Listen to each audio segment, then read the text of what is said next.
नमस्ते। कक्षा 10 जयशंकर प्रसाद। आत्मकथ्य।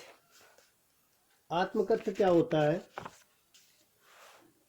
प्रेमचंद के हंस पत्रिका का आत्मकथा विशेषांक निकलना तय हुआ था।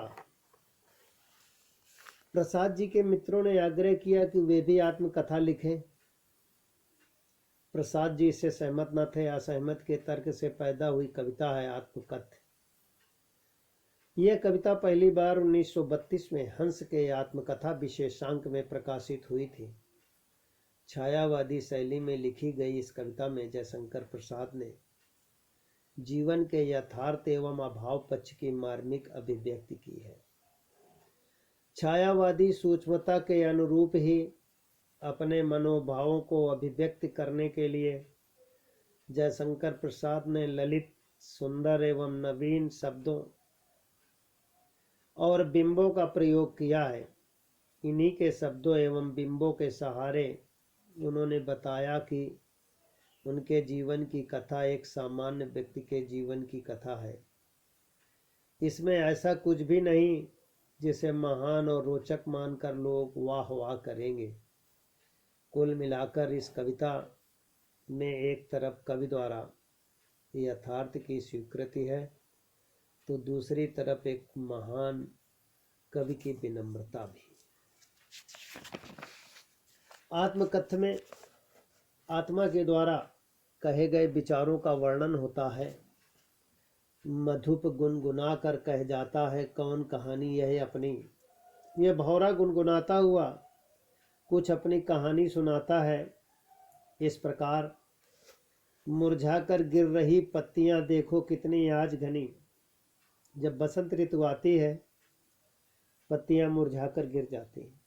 जब व्यक्ति के पास दुर्दिन आता है वो दुखी अवस्था में रह जाता है। इस गंभीर अनंत नीलिमा में असंख्य जीवन इतिहास। ये जीवन एक गंभीरतम समझने की जरूरत है। असंख्य लोगों का इतिहास रहा, किसी का अच्छा रहा, किसी का खराब रहा। यह लोग करते ही रहते हैं अपना व्यंग मलिन उपहास। कुछ लोग कुछ तो जीवन में कर नहीं पाते, दूसरों के लिए ही बुराई ढूंढते रहते हैं, ताना मारते रहते हैं। क्योंकि अपना जीवन एक कर्मशील जीवन होता है। तब भी कहते हो क्या कह डालूं, दुर्बलता अपनी बीती, बोले क्या बताएं। हम सब लोग इतने दुर्बल हैं कि अपनी बीती कैसे बताएं अपनों को। तुम सुनकर सुख पाओगे, देखोगे यह सागर रीति। बोलते हैं अगर तुम देखो तो तुम्हें सुनकर सुख मिलेगा। ये जो सागर है ये हमेशा खाली रहता है। सभी नदियों का पानी सागर में तो आता है। नदियों का जल तो पीने योग्य होता है, लेकिन सागर अपने आप में अनूठा रहता है। किसी प्रकार से किसी को सुख नहीं पहुंचाता तो वो अपने को खाली समझता है। पानी का खजाना तो रहता है लेकिन वो कुछ नहीं रखता। किंतु कहीं ऐसा ना हो कि तुम ही खाली करने वाले हो। कहीं ऐसा ना हो कि जो व्यक्ति पेड़ लगाता है कभी काटता नहीं।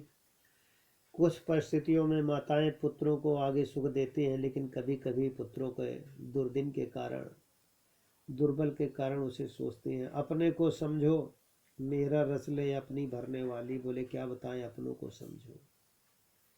ये जो रस है, मक्खियां हैं, मधुमक्खियां हैं, रस बनाती हैं। अंधेरी रात में चंद्रमा के दो पक्ष होते हैं, कृष्ण पक्ष और शुक्ल पक्ष। जब कृष्ण पक्ष होता है तो ये शहद का निरीक्षण, शहद की सुरक्षा करते हैं। जब शुक्ल पक्ष होता है ये शहद अपने आप ही अपने आप को खाने के लिए तत्पर हो जाती है। यह विडंबना, ये बड़ा दुख की बात है। हरी सरलते तेरी हंसी उड़ाऊं मैं। लोग कमजोर व्यक्ति की हमेशा हंसी उड़ाते हैं। भूले अपनी यह प्रवंचना औरों को दिखलाऊं मैं। बोले मैंने जो भूल की, भूलों के बाद सफलता असफलता व्यक्ति को मिलती है।